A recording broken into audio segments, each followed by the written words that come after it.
Good afternoon, everybody, and welcome back to another edition of Real Talks. My name is David Steele. I hope everybody is having a fantastic day, no matter where they are. So this is the second stream of the day. Earlier, guys, I came on and I did a whole um, episode of the a whole stream, or now it's up as we speak. Second episode of Secret Invasion. So that is up for everybody's view and pleasure. And so I was really tired the other day. I just couldn't do it. So that's what happened there. So right now, okay, as for the last few weeks, I've been doing a Mission Impossible rewatch series. So I've gone through every single film up to date. Okay. So I started this quite a long time ago, but okay, for the last couple of weeks, I've been doing this on a Friday. So a couple of weeks ago, you had Mission Impossible 3. Then last week, you had Mission Impossible Ghost Protocol. And we have two films left. We have Rogue Nation and Fallout. And I'm going to be covering Fallout today. I'm sorry, Rogue Nation. I'm going to be covering Rogue Nation today. And then next week, guys, come back on Friday, and I'm going to be finishing up the series, leading all the way up to the 14th of July, and that is going to be the Mission Impossible Dead Reckoning uh, Part 1. And I'm going to be doing a spoiler cast for that during that weekend. Okay, so this is, as I said before, Mission Impossible Rogue Nation. And so I forgot how good this movie was. I mean, I've seen all of them, but it's been a minute, and I forgot how really really good this movie was. So this was done way back in 2015. So you're talking 8 years ago, which is incredible to think. Um, that being said, it's it's still one of the best action, not only films of all time, but I would say in this franchise. So I mean, there's a Mission Impossible. Okay, one of them is the the stunts. I mean, Mission Impossible is just known for the stunts. They have been and will always continue to be known for them. Okay. Then you have the toys. Okay.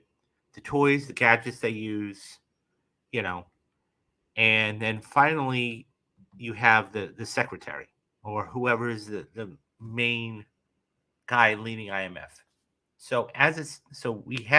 We didn't really have one, but a leader of the CIA in Alec Baldwin. He will eventually be heading up the IMF for Fallout. So as it stands right now, with all of the movies made, okay, Mission Impossible is it has 6 films. I'm sorry, it has 6 films, not including Fallout, and worldwide it's made $3.5 billion. It's made 1.1 here in the States, and it's made the other 2.5 overseas, and just about it's averaged. The budget has averaged, okay, $159 million. Now I say average because this last film ballooned to $290 million. Okay, it was huge budget. You can see where they put it too. Um, so when I say average, that 290 is the high, 80 is the low. Okay, and it's gone up on every single movie. Okay, so back in 1996, the budget was $80 million for it. Then in 2000, it went up to 120 million. Then in 2006, it went up another 30 million to 150. Mission Impossible Ghost Protocol actually was right around 145. Rogue Nation, the one I'll be covering today, was 150, and then Fallout was 178. This one is $290 million coming up in a couple weeks.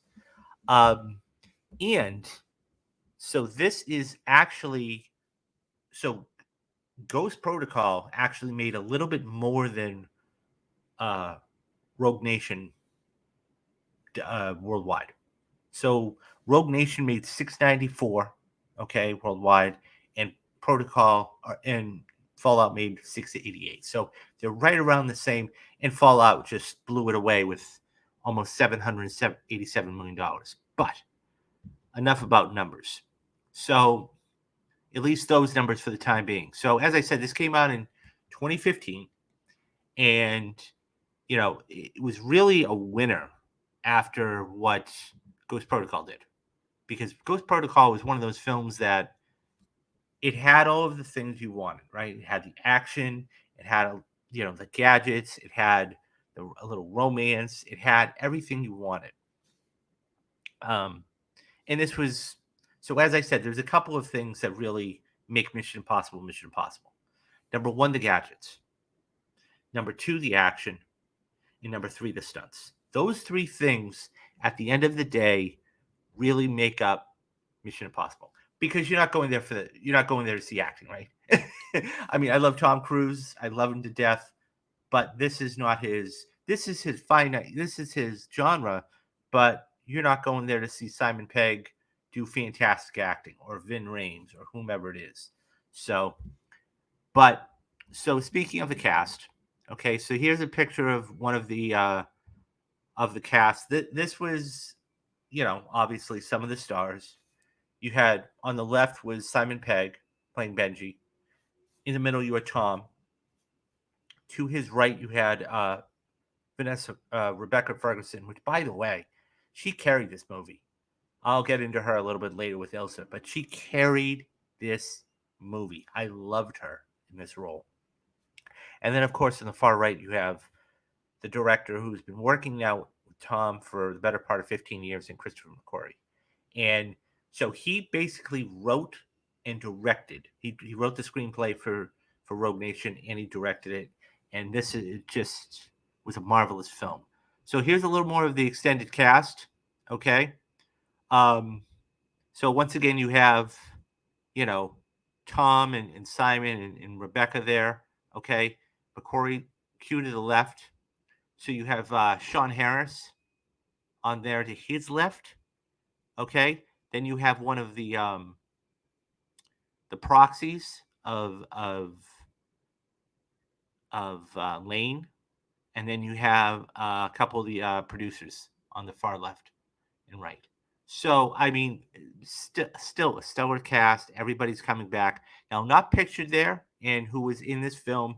So a little nugget is Vin Rames, who makes an appearance. Okay, and as I said, Alec Baldwin. So Alec Baldwin and Vin Rames are not pictured there, but they do make an appearance in this film. So let's just start out with what I thought about this. So as this film kicks off, just like a James Bond movie or just like an action movie, you want action. So what is the big stunt? Okay. So there are two big stunts that Tom does. It's Ethan Hawke does in this film. Okay. The first is hanging off the side of a plane. Now, anybody anybody who's anybody looks into this and goes, "Oh my god." And this was just an incredible stunt. Um, it was just an incredible stunt. Okay, so if you look into um, the behind the scenes stuff of this, okay, and how they, because I'm fascinated with movies all the way around, not just what's on camera, but how they shot something. So when you see how they shot this and they filmed this, it's amazing.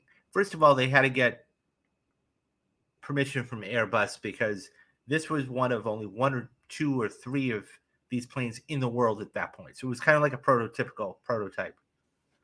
Then you're talking about safety. How are we going to do this so Tom is going to be absolutely safe in doing this film? And that being said, what they did was, it's fascinating, but they put the camera under the wing, away from the propeller, and they were able to film this. And he, you don't see it there, okay, but because it was done with CGI and they did it out, but there's a wire there, right there, okay, to nearly the left. It's incredible. He probably gets a couple of, I would say, about 1,000 feet in the air. Of course, he still has to breathe, and be able to say his lines. So they did this. They did this particular sequence like 5 or 6 times. Okay, because of course Tom Cruise is a perfectionist and everything else, and he wanted to really get it down perfect, and that's what they did. So I mean, just like a James Bond film starting with an action sequence, that's exactly what this did. So this was a mission that they had to, get the nuclear weapons off of this plane and everything else. And it was pretty funny. So Benji opens the doors and everything else. Yeah, it is. So Plush says, wow, that's a lot of times. Yeah, it is. It is. So you got to remember, I mean, Tom Cruise is a perfectionist, and what he does is he he wants to make it right as many, he's a thrill seeker too. So that being said, he loved doing this. And so they all took a picture, and yeah, it was a fantastic, fantastic set piece. But we start out. Usually the stunts are in the middle somewhere. This was right off the top. So they wanted to make it, and this is what I mean about Tom Cruise. Okay? He wants to make it bigger and bigger and bigger for the audience because he loves doing it. Okay. So after that's done, the nuclear weapons are safe. You know, um, he's in London, so he goes into this record shop and he's speaking with the employee who's, so it's an agent. Okay. And so he's going to go get his next mission. And that's the other cool thing I like about this. Okay. Every single movie, it's always something different. Always. So anybody who remembers Mission Impossible, he gets his mission from the tape recorder at the end. Okay. In Mission Impossible 2, he gets it from the sunglasses. Okay. And then he gets it from the camera. In Mission Impossible 3, it was a different way. In Ghost Protocol, it was a phone, an old phone in Moscow. And that's the prank too, right? So because he said, well, this will self-destruct in 5 seconds. Well, like the phone didn't self-destruct. So he went back and he banged it and he broke, it smoked. Okay. In this particular one, which, is always cool, as he goes into a record shop. And so, as I said, he's conversing with the employee and she hands him a record. And in this particular one, so he puts the needle on the recorder, and then the biometric thing pops up. He does it. Hello, Mr. Hunt. And so basically, he's talking. The mission says the nuclear weapons that you had saved, that basically the biohazard weapons you had saved.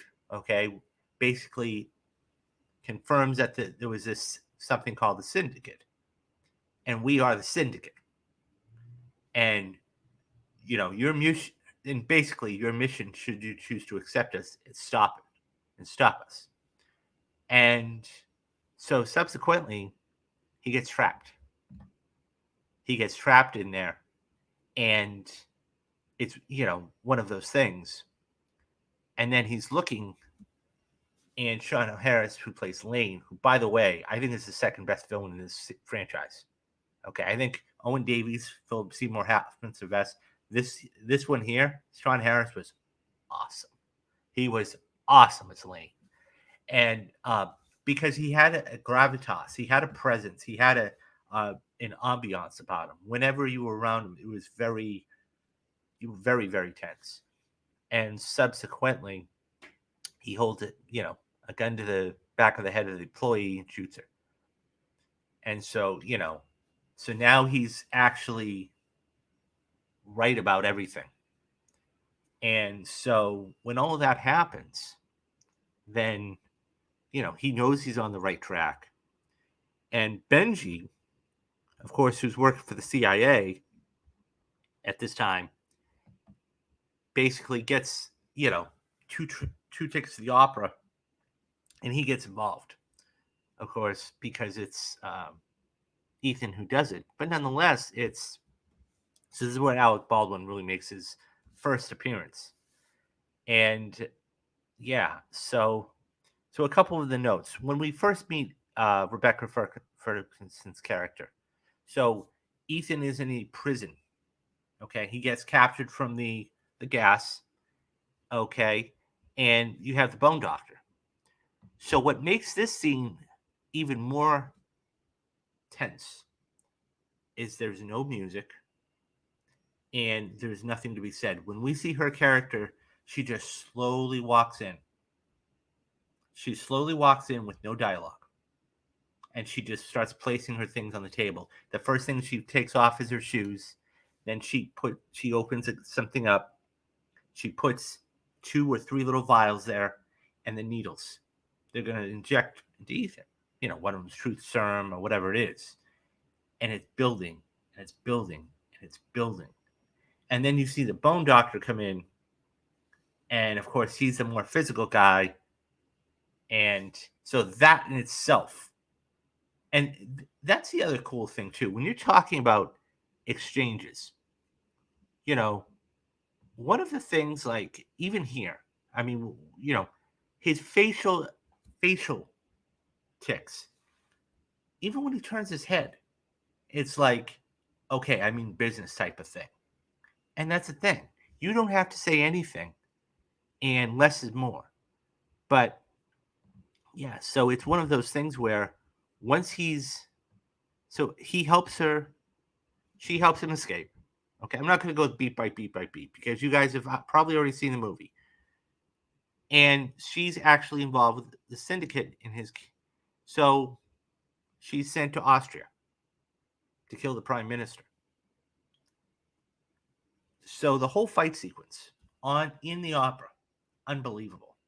How it has a funny tone as well, and it just works all the way around. I think that they know when to mix it up as far as comedy, and they also know when to be very serious.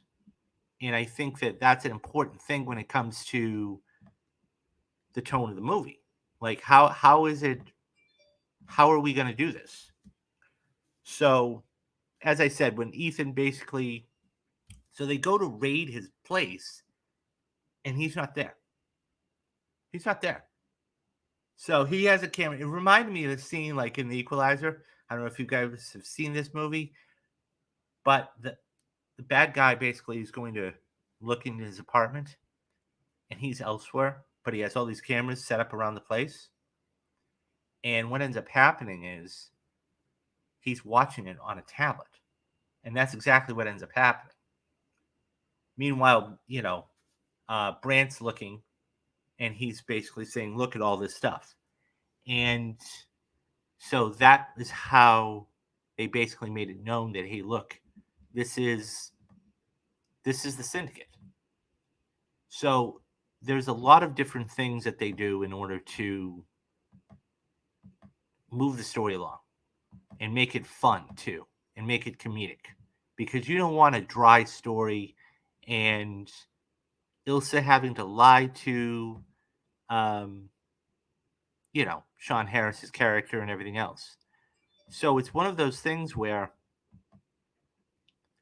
I think that when you see it, it's always. I'll say this much. I'm kind of rambling. Once again, this isn't about acting. Okay, this is not about acting. You're going there to see the stunts. You're going there to see the comedic humor, and you're going to see the action. And so, once again, though, the gadgets make it all worthwhile. And that being said, Hey, Meadow, how are you? Glad you glad you could join us here. Yeah, I was just talking about Rogue Nation, and I'm not trying to go beat by beat because I know you guys have seen it before, but I also wanted to give you a little bit of background. So once they get away from the opera, I mean, it's just one of those tech things. They have to throw her out. He has to throw her out of the car. Okay, make it look like something else. And the lipstick was actually USB. And so you have a couple different stories. So you have Brant and Luther. Okay, they go to find Ilsa in Morocco. Okay, so and then you have Benji and Tom. Oh, thank you very much.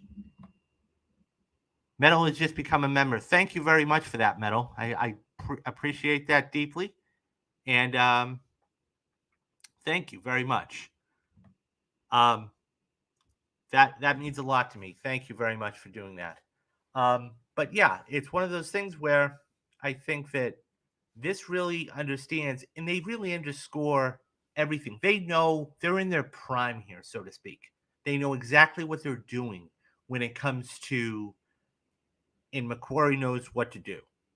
Um, as I said, Sean Harris was awesome as Solomon Lane. As I said, he was the second best villain, I think. That really, um, that really, I think Owen Davies was the first one, but I think he was the second one. So the second big stunt, as I said, they always like to do. Tom loves to do these stunts.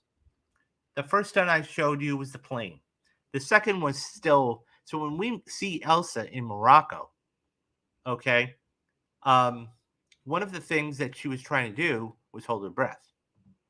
So of course, Tom is, he loves these crazy things, and he jumps into this thing because that's the only way they could change the profile, because that's the only way they could get to the syndicate to get this thing. It's an amazing thing, and the second stunt was unbelievable, and it's always interesting to me. It's how they do the stunts, right? Because we always watch them and you go, "Oh my god, he did what?" But it's safety first, and that's what they talk about in every single one of these. Um, but then the chase, and I don't have pictures for everything, but the chase, and we see there's a 20-minute segment in Dead Reckoning that they've seen, and I'm sure you guys have seen if you watch the trailers. This chase, the editing of this chase is, and even the motorcycle chase. So you have two different chases. Okay, you have the first one. Okay, and then you have the motorcycle chase. The motorcycles going back and forth and using GoPros and everything else. I mean, mind you, you got these stunt guys who are wearing these helmets and Tom's just zipping along and like doing 80. And it's like, he's risking his life. He knows it though, right? Unbelievable. Um, the stunts though, the editing of the stunts, that's the cool thing because the edit is just so quick and has to be so on cue that it's one of those things where you don't do it right, then you've got to not to go back, but you got to go get that take again. And it's like, okay, how many times are we going to do this? And the fact that they only did this on like $150 million, I say only compared to what Reckoning is, but it's like unbelievable. And by the way, guys, they went to 5 different locations for this. They went to London, they went to Austria, they were Langley. I mean, granted, some of them were establishing shots, but still, you went to Morocco. Okay, so unbelievable. As I said though, and I was going back to, I mean, there are more pictures, but the whole character of Ilsa Faust is a complicated one, and that's what makes her so good. Because you have this character who we don't know at the beginning of the film, and we start to slowly dissect who she is. We find that she's former MI5 or MI6. She's currently or still there, but we also find that the British wanted her to implant her into the syndicate to try and flesh out everything. And so there are plenty of times where Lane is getting very impatient, like this scene where she misses and kills the she misses and doesn't kill the prime minister. And it's one of those things where have to see where her loyalty lies. And as the film goes on and on and on, we see it lean more toward there. And then, of course, she gets double crossed. When she actually, once they complete the stunt, okay? Once they complete the stunt, he's out cold. They complete the stunt. They go, and there's that motorcycle chase. And then she brings the disc to her handler. And her handler erases the disc because he's the one who created the whole thing. So there's the twist right there. And it's just unbelievable. And Ethan knows all of this stuff because he is always thinking a step ahead. And one thing Ethan is that's the thing that's going to be very fascinating to see in this film coming up. He's very selfless. Ethan Hunt is one of the most selfless characters out there. And Tom Cruise's character, because there's a scene where he essentially he gets the discs in that third act, that amazing third act, to where it's funny because in MI3, he calls Davey, he's like, you had 5 seconds left. You had only 5 seconds left to save your wife's life. So this is one of those things where it's like split second. So he has the discs. Okay. He does the impossible. Okay. And then he calls Lane and says, I have it. Where do you want me to meet you? So at that point, Benji, who gets captured. So there's that last meeting between Ilsa and Ethan in the not hotel room, but the train station. And everybody's around her. And they grab Benji. And so they fit him with this bomb. And so he's wearing, you can't really see it here, okay?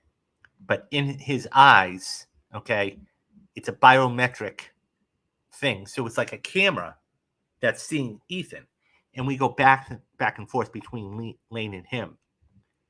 And it's basically a verbal joust. And he's like, look, here's $50 million. I'm going to give you $50 million to let him go. And he won't do it. He takes the money, but he won't do it. And he's a very selfless character. And,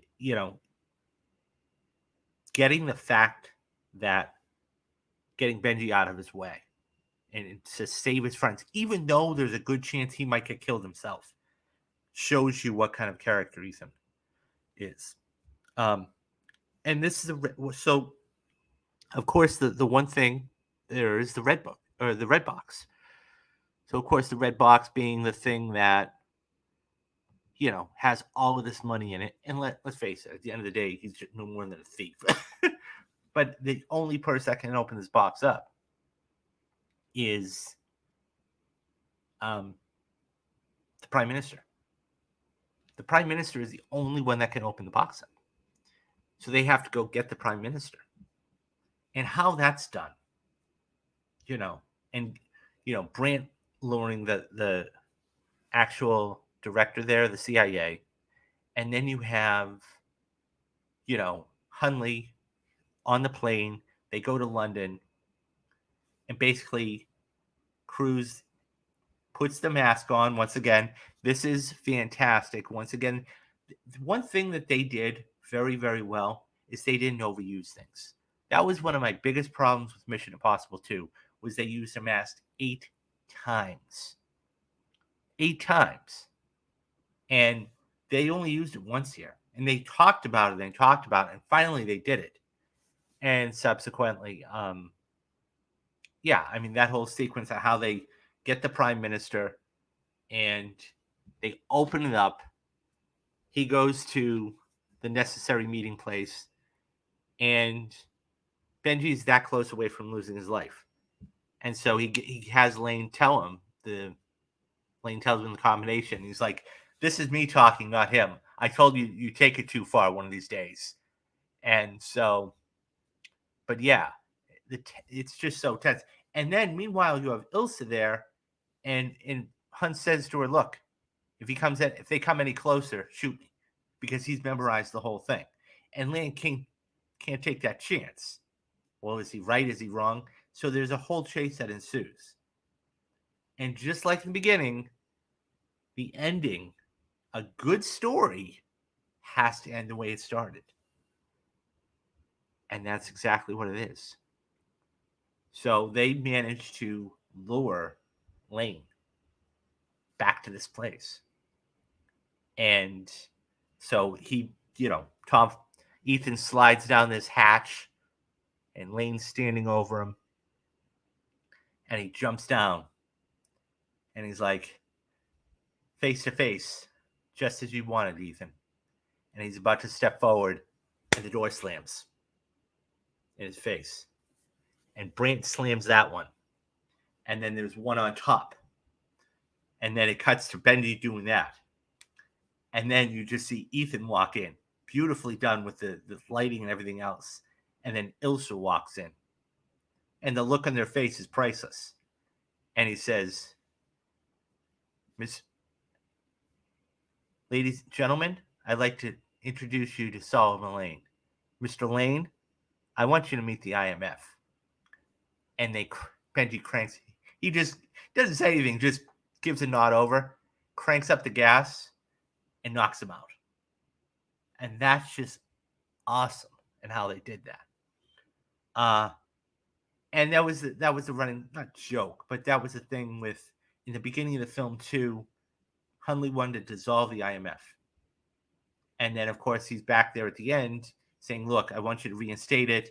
And, of course, the senators aren't too pleased about it. And the last scene you see is basically he says, welcome to the IMF, secretary. So we're going to have a new... So there really wasn't a secretary in this, but we're going to get a new one in Fallout, and that's Alec Baldwin. But this movie just keeps getting better. This franchise just keeps getting better and better and better and better. And they've raised the bar every time since Mission 2. Every single time. And part of it's the stunts too. No doubt in my mind. Part of it's the stunts. Because it's more of, what are they going to do next? What crazy thing are they going to do next? And Tom always seems to one-up himself. And whether he's diving into a thing of rushing water, or hanging off the side of a plane, okay, or in Fallout he hangs from a helicopter. It's one of those things where, how much bigger can they go? I can't wait to watch Fallout now. I'm going to do it next week, but I can't wait to watch that, because it's just one of those things where this franchise has really redefined what it means to be an action franchise. I mean, sure, you have like John Wick and Taken and all these. And that's why I always say Tom Cruise is like the last action star we have, or the last movie star we have. You're telling me anybody else could do all these things? I can't see that. So I can't wait to see Fallout next week. But obviously, I can't wait to see Dead Reckoning. But yeah, this is unbelievable. Metal says, at least it's not the Fast franchise. And you're right. You're right about that, because at least there's continuity here, right? And the big thing about this franchise is, this being Mission, is they always one up the bar. They always do it better, bigger, and better. And you get a good cast, right? You always get a good cast. Like you always have. Tom Cruise and Ving Rhames are the only two people to have starred in every, or his co-star, but has made their appearance in every single one. Every single one. And you've had continuity for the last couple of films with Simon Pegg and Rebecca Ferguson, and so absolutely. And yeah, and there's that's the other thing, to your point. Tom does it all practical. He does it all practical because he knows the difference between CGI and practical. And I mean, whether it's Top Gun Maverick flying the planes practically, or hanging off the side of a plane, or jumping into a thing, and they're always trying to innovate, and they're always trying to do bigger and better things, and it's just awesome. It's one of the best casts around. I see him living there on screen. Yeah, definitely, definitely, because it. That's the thing. When you have a cast that keeps coming back and coming back, you feel for them. You get emotionally attached, and when they die, you're like, no. But I love this movie. Is it the best one out of the bunch? I mean, I got to be honest. I'm partial to Mission Impossible 3. Um, because I think that, yeah, I love on seeing on screen. Yeah, I think Mission Impossible 3, even Ghost Protocol. I mean, Ghost Protocol is really, and that's the thing. That is another key factor. Even though he didn't get credit for it, McQuarrie basically wrote Ghost Protocol, even though it was uncredited. And like this film here, okay. So this, it made $698 million. I'm sorry, $688 million worldwide. Okay, this is the second highest grossing film, or third highest grossing film. I mean, nearly by about $5 million from Ghost Protocol, but right around there. And I mean, the one I'm going to be doing next week in Fallout, okay, had made almost $800 million worldwide. That's what gives me the thought that this could be a $1 billion movie. But that being said, so it made almost $500 million worldwide, and believe it or not, it only made $55 million opening weekend. That's the crazy thing. It made only $55 million opening weekend. So, I mean, this is just, it's a franchise that's just, and mind you, domestically, okay, domestically, it's a fourth film that it only made $195 million here in the States. So you got to also remember that too. I'm not making, they're making better than Flash. Yeah. That's kind of a low bar though, Metal. No, I understand what you mean. Like, anything is better than a Flash. I mean, we look back on that now, but I mean, this is going to be huge. This is, I keep telling people, this is a chance to make $1 billion worldwide. I even said, one of my hot takes was, honestly, I could see Dead Reckoning getting nominated for Best Picture. I could. Because, and look, it's reason I say this is because you have to ask yourself this question. Why did Top Gun Maverick, because we have no criteria, right? Why did Top Gun get nominated for Best Picture? Top Gun Maverick get nominated for Best Picture. Okay, why? Is it because it made $1.5 billion? Is it because it was a phenomenal film? It wasn't because of the acting, because there were no acting nominations. So what made it a Best Picture nominee? And I think it was a couple of things. Number one, the editing, which it actually did. Okay. Two was the screenplay, but it was the money. And it was the production value. And I think at the end of the day, if we start, I mean, look at the Avatar: The Way of Water, right? That was more for the visual than anything else, and it made a boat. I mean, they had to print money for that movie. But the point is, with everything around the Ghost Protocol, not Ghost Protocol, Dead Reckoning, with everything around Dead Reckoning, I could see it very easily getting a Best Picture nominee as far as 8, 9, or 10. Now, listen, we're halfway through the year already, right? Keep that in mind. So there has to be, I mean, look, there are going to be some absolute locks, okay? Oppenheimer's going to get a Best Picture nominee. Dune 2 is going to get a Best Picture nominee. Kill with the Flower Moon get a Best Picture nominee. Locks all day long, twice on Sunday. So that means there are 7 slots. Okay? There are 7 spots. There are 7 spots left. I think this could sneak in. I really, really do. And you have the goodwill of Tom Cruise. And you have the fact that this was a part 1. Okay? Because I don't think they're going to be able to. I find it hard to believe they're going to do part 2. Give that a Best Picture nominee. So I really do think it's going to. The legs must be disrupted by how packed the summer is. Yeah.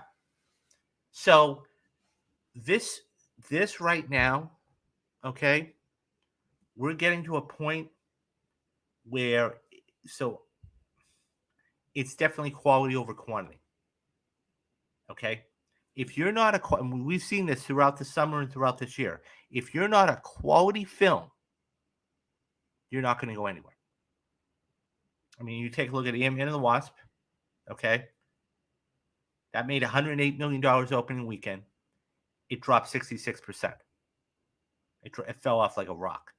Take a look at Shazam 2. Okay, I always said that Shazam 2 was going to be a litmus test for the Flash. Okay, Shazam 2 was a disaster. Okay, it made $236 million worldwide. Worldwide. The Flash was a disaster. I'm sure it'll be on VOD, or it's going to be, it's pre-order it. You can pre-order it right now. As far as the summer is concerned, we kicked off the summer right now, and it had a huge thing. So, I mean, we have a couple of films out there that are continuing to make money. So, I mean, all that being said, it's I mean, right now, as of today, Guardians has made $833 million worldwide. That's the number 2 release. Believe it or not, to your point, Meadow, Fast 10's made $690. So, I mean, Across the Spider-Verse just crossed $500 million. I mean, it's made $571. But the difference, here's the difference, okay? Here's the difference. These films that are not reviewed well and not taken well, they will not do well. And people they'll move on. Okay? So when you have something like a Guardians, that's why it won the 5th and the 12th, and that's why Spider-Verse went back and won the weekend this last weekend or a couple weeks ago, because the Flash was crap. And the same thing's going to happen with Indy.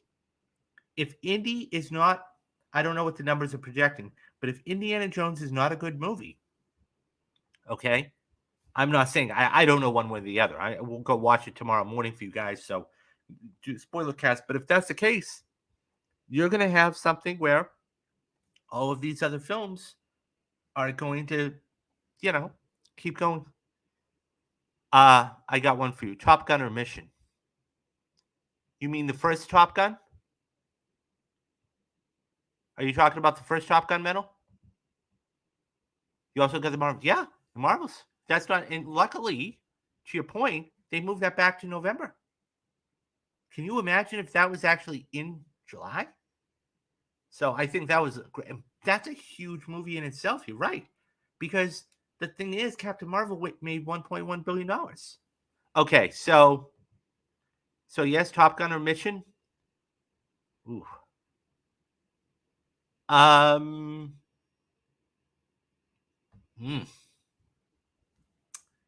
That's a tough one. I would say Top Gun. I would say Mission. Because here's the thing. Top Gun was awesome. I'm not disputing it. It was this incredible movie. The thing is, Mission Impossible, you have to look at the time when that came out. That came out in 1996. And there were a lot of other bad TV adaptations, like The Addams Family, The Flintstones, Beverly Hillbillies. This was one of those that really started well and really kicked off Tom Cruise's second part of his career. I mean, he just did Jerry Maguire either that year or the year before.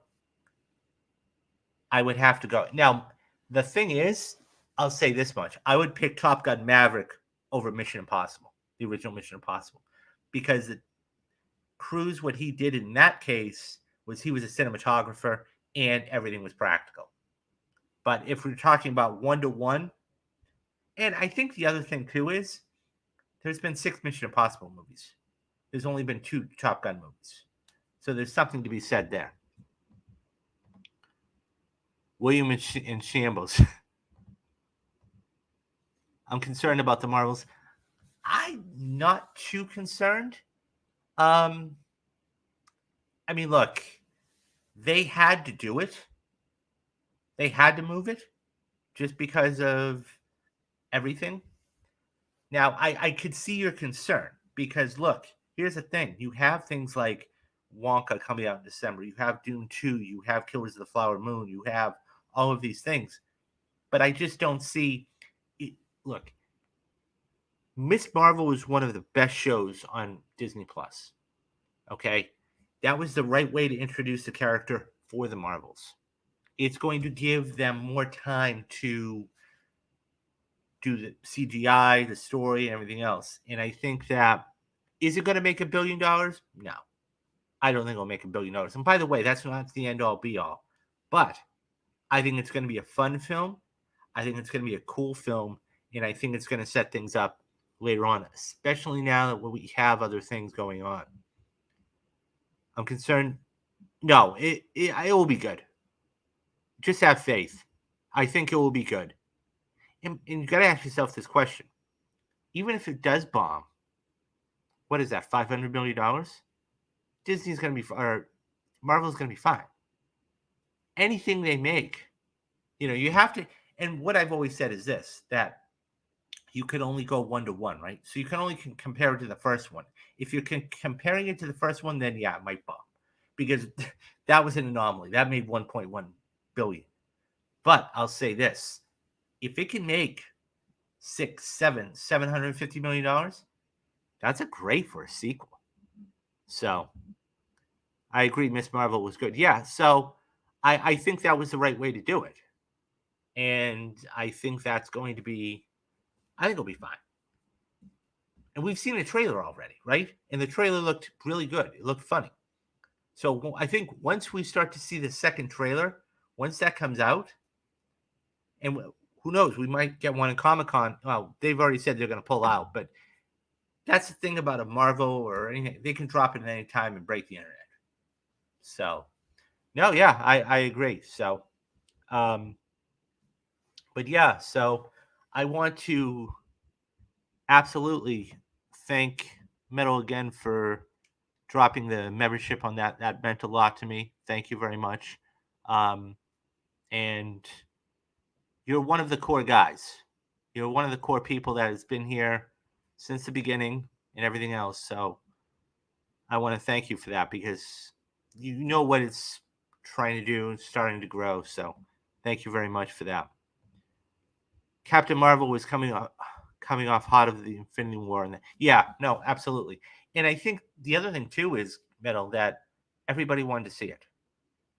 Because don't forget, Ike Perlmutter, for what he would not let a Black Panther movie ever be made. He would not ever let a woman superhero lead. And what happened? They were both billion-dollar movies. So I think there's something to be said about that. So, all right. So that is Rogue Nation. This one is, it's a fun movie, guys. It's a really, really fun movie. You know. Hey, Dad, how are you? How are you? I was just talking about Rogue Nation earlier, and it's a phenomenal movie. I just watched it the other night. I can't wait to see Fallout because I really believe that this is probably, as far as stunts, absolutely number one. As far as villains, I would say number 2. As far as story, it's right up there. Um, I still think that, you know, Owen Davies is probably the best villain so far. I can't wait to see. As a matter of fact, I've pretty much okay. Now it's starting to come back to me. I was trying to think of the villain of Fallout, but now I kind of remember it. But yeah. So this is fun. So this one, and we got Fallout next week. So that's what I was going to say. First of all, as I said, Metal, thank you very much for doing that. Couple of things. Number one, I'm going to go see Indiana Jones tomorrow morning. It is almost 100 degrees outside, so I'm going to stay in for the rest of the day here. But that being said, I'm going to go see it tomorrow morning. Once I'm done, it will be an afternoon type of stream, and we're going to be doing I'm going to be doing a spoiler cast of um, Indiana Jones and the Dial of Destiny. That's number one. Number two, Sunday, Ask Me Anything. Come back here. I'll figure out a time for that, and then you guys will be able to ask me anything you want. And yeah. Then next week we have on Thursday.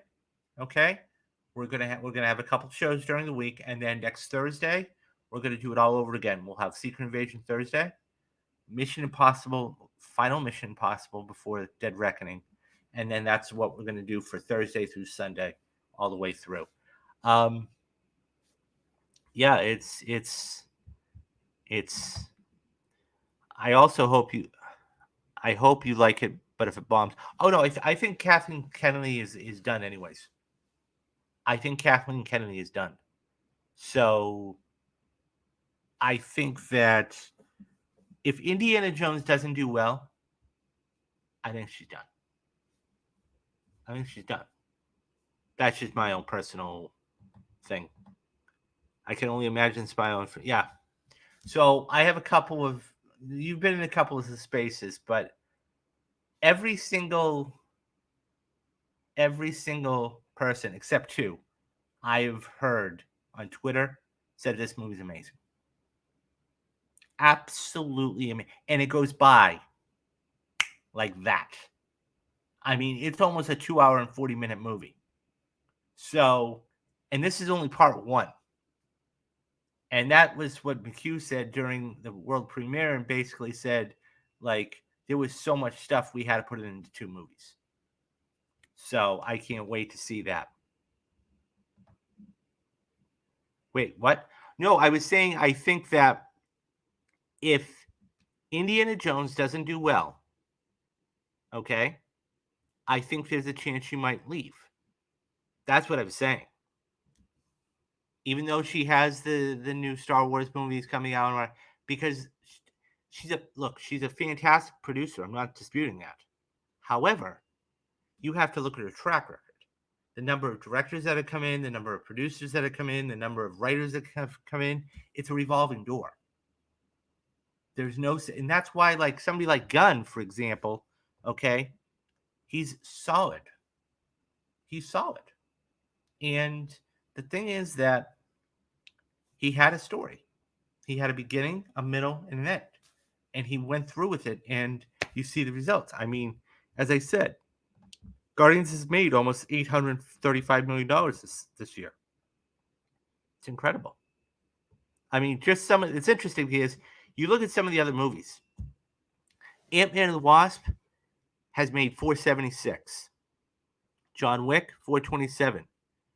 Creed 3, well, I mean, there's kind of a drop off. So the top 10 movies going from 10 down or 10 up. Flash has only made $217 million. Creed 3, 275. Transformers made 347.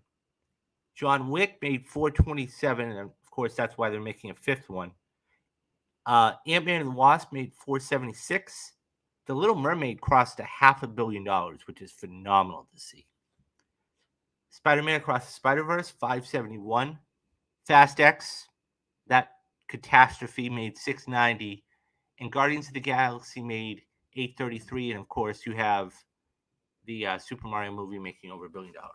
So it's a pretty. It's be interesting to see. I don't know if you're going to see another $1 billion movie this year. I At least this summer. So Kathleen Kennedy doesn't care about the fans. She's all about money. Yeah, I agree with you. So we'll see. I mean, we'll see if there when the new stuff comes out and everything else. So I look. She was picked by Lucas to run it herself, so she has to know what she's doing to a certain extent. Did Fast X make more than Spider-Man? Yeah. As it stands right now, it's about $100 million more. So, but the key thing there is, so Fast X only made $145 million here in the States, and it made the other 545 overseas. Spider-Man Across the Spider-Verse made $328 million here, and the other 243 across the pond. So there's something to be said about that, because you have people coming back and coming back and coming back. And this is what I was talking about, cannibalizing. If it's quality over quantity. If it's not a good, the week before is not a good film, that will just eat it up. And that's what's going on. And that's what happened with Spider-Verse. And that's what happened with Elemental. So it's going to be interesting to see what happens. But okay, so yeah, that's going to do it for this Mission Impossible film. I can't wait to watch Fallout. I'll do that next week. So guys, couple of things. I think I already know what I'm gonna do for. Don't forget, July is right around the corner, and the other thing too is brand new Perfect movie, right? So I was just flipping through the channels today, and I think I know what I'm gonna do for the Perfect movie, and that's the Tom McCarthy directed Best Picture winner, Spotlight. I know it's probably not the best thing to do during the summer blockbuster, but Spotlight is an incredible movie with a cast that is second to none. Michael Keaton, Liam Neeson, Rachel McAdams, Mark Ruffalo. Unbelievable cast. I mean, there are plenty more that are in there, but unbelievable movie. So I will be doing Spotlight for the Perfect Movies for July. And definitely. So speaking of July, I just put up the Mob Mondays and Rewatch Wednesdays for, it's kind of late this month, for June.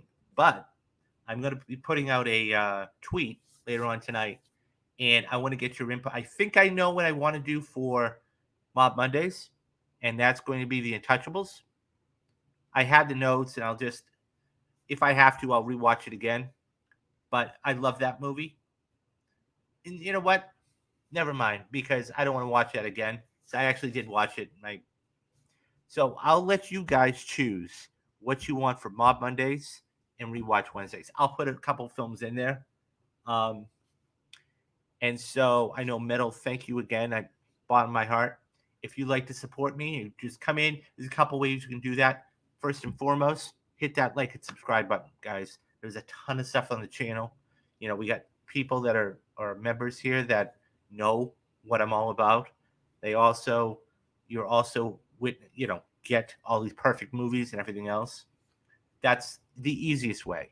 If you like to do it monetarily, like Metal did today, and once again, I say thank you for the bottom of my heart, you can do it for a couple different ways. Dropping a super chat, okay? Or you can become a Metal member, okay? Just like Metal did. Or you can buy something from the store, whether it's a mug or it's a T-shirt or it's a hoodie or whatever it is. Yeah, and of course there's a Patreon. So Mob Mondays is $5 a month. Rewatch Wednesdays is $10 a month. You have all the description stuff there. Yeah, and you guys, my core. You guys make this move. When I see great things, you're giving me feedback and everything else. This is what drives me. It's not about money, because I'm, it's only a couple bucks, and I thank you. You obviously believe in me that much that you're willing to invest a little bit in me. But I do this for you guys. I love movies. So, anyways, so what I will say is this: do the 3 things you need to do. Be safe, be careful, have a great weekend. Go see Indiana Jones. We'll be back here tomorrow talking all about it. All right, guys, have a great rest of the day, and I will see you later. I am David Steele, and you have been watching Real Talks. Bye bye, guys.